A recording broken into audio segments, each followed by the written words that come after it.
রাসূল সাল্লাল্লাহু আলাইহি সাল্লাম তার এক সাহাবীকে উপদেশ দেয়, সাহাবীর নাম মুআয ইবনে জাবাল রাদিয়াল্লাহু তাআলা। তিনি বলেন, আওসানি রাসূলুল্লাহ সাল্লাল্লাহু আলাইহি ওয়াসাল্লাম বিআশরি কালিমাত। নবী আমারে 10টা ওসিয়ত করছে। নবীজি তার এক সাহাবীকে 10টা ওসিয়ত করছে। এই ওসিয়তগুলো আপনারাও মুখস্থ রাখেন। বলেন, নবী তার এক সাহাবীকে কয়টি গুরুত্বপূর্ণ ওসিয়ত করছে? 1 নাম্বার, লা তুশরিক বিল্লাহি শাইআ ওয়া ইন কুতিলতা ওয়া হুররিকতা। মুআজ, তোমাকে যদি জ্বালিয়ে দেওয়া হয়, মুআজ তোমাকে যদি হত্যা করা হয়, মুআজ তোমাকে যদি আগুনে পোড়ানো হয়, তুমি আল্লাহর সাথে শিরিক করো না। মুআজ, তোমাকে যদি হত্যা করা হয়, মুআজ তোমাকে যদি আগুনে পোড়ানো হয়, জ্বালিয়ে দেওয়া হয়, তুমি আল্লাহর সাথে শিরিক করো না। কয় নাম্বার উপদেশ গেল? 1 নাম্বার। 2 নাম্বার, ওয়ালা তা'খাযনা ওয়ালিদাইকা ওয়া ইন আমারাকা আন তাখরুজা মিন আহলিকা ওয়া মালিকা। তোমার মা বাবা যদি তোমাকে ঘর থেকে বের হয়ে যেতে বলে, এরপরেও মা বাবার নাফরমানি করবা না।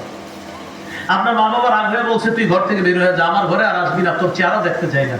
নবী বলেন, মা বাবা যদি তোমাকে তাদের সম্পদ আর ঘর থেকে বের করে দেয়, তাও মা বাবার নাফরমানি করবা না। এগুলো 2 নাম্বার উপদেশ। 3 নাম্বার, ওয়ালা তাতরুকান্না সালাতান মাকতুবাতান মুতাআম্মিদা। এটা সবাই একসাথে অনুবাদ করি। বলেন, তুমি, আবার তুমি, বলেন, আবার বলেন। 1 ওয়াক্ত ফরজ নামাজ ইচ্ছাকৃতভাবে ছেড়ে দিও না। মানে এটা খালি বলছেন না বুঝছেন? কি বলছে? তুমি 1 ওয়াক্ত ফরজ নামাজ ইচ্ছাকৃতভাবে, ফজর নামাজ না কিন্তু, ফরজ নামাজ। ফজর তো ছাড়েনি। কি বলছে? ফরজ নামাজ। কয়ক্ত? 1 ওয়াক্ত ফরজ নামাজ ইচ্ছাকৃতভাবে ছেড়ে দিবা না। মাস ফাইন্না মান তারাকা সালাতান মাকতুবাতান মুতাআম্মিদা।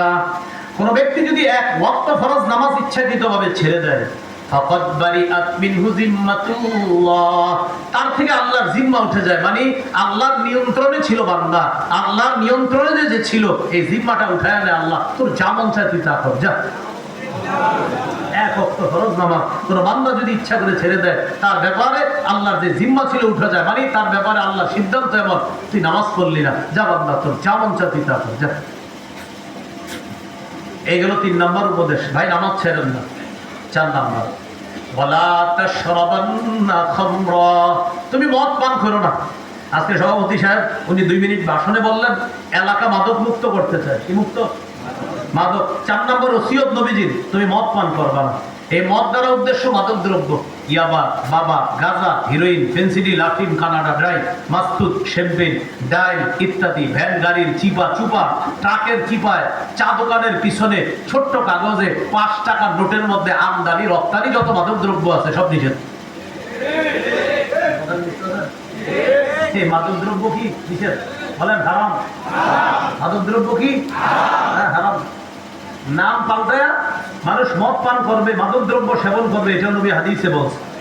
লা ইয়াশরাবান্না নাসুম মিন উম্মতি আল খামরা ইয়াসমুনাহা বিগাইরি ইসমিহা।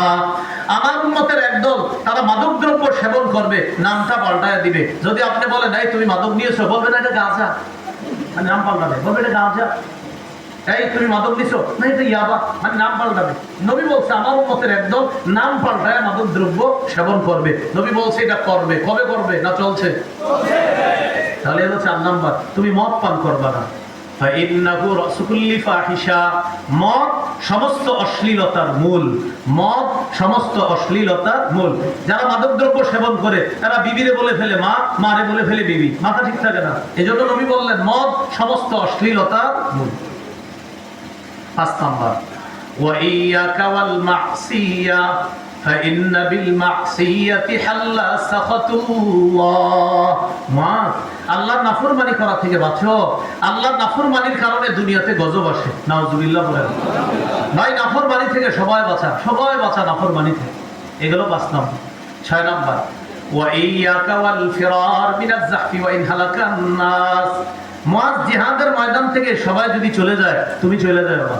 জিহাদের ময়দান থেকে সবাই যদি পালায় যায়, সবাই যদি শেষ হয়ে যায়, সবাই যদি নিঃশেষ হয়ে যায়, আর কেউ ময়দানে নাই, তুমি পালাইবা না, ওখানেই তুমি থাকবা। এটা 6 নাম্বার। 7 নাম্বার, وإذا أصاب الناس موت وأنت فيهم فاثبت। মুআজ, কোন এলাকায় যদি মহামারী লাগে, ওই এলাকা থেকে মহামারীর ভয়ে তুমি পালাবা না। করোনার সময় নিয়ম হয়েছে কি, মহামারী কবলিত এলাকার কেউ বাহিরে যাবে না, বাহিরের কেউ মহামারী কবলিত এলাকায় ঢুকবে না। এই নিয়ম যারা করলো তাদেরকে বাহবা দিল, সবাই আমরা প্রশংসা করলাম। বিভিন্ন বিদেশিরা এই প্রশংসা ঘুরাইলো যে লকডাউন নামক আইন কইরা বিদেশিরা প্রশংসা ঘুরাইলো আর বললো কি সুন্দর একটা আইন করলাম। কিন্তু এরা যে আমাদের নবীর হাদিস থেকে চুরি করে এই আইন করছে, এটা মনে হয় এরা মনে করছে হুজুররা কি এইগুলা জানবে।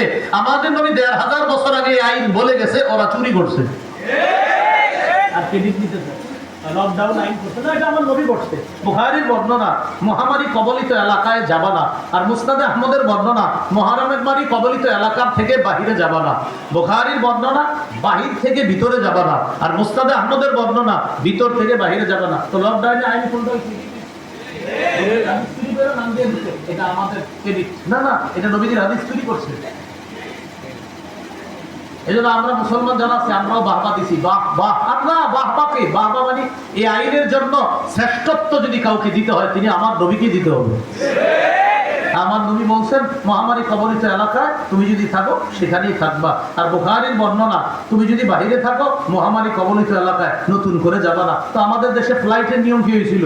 এ দেশের কোনো ফ্লাইট বাইরে যাবে না, বাইরের কোনো ফ্লাইট ভিতরে ঢুকবে না। আমার নবী তো এটাই বলছেন। এই গেল 7 নাম্বার।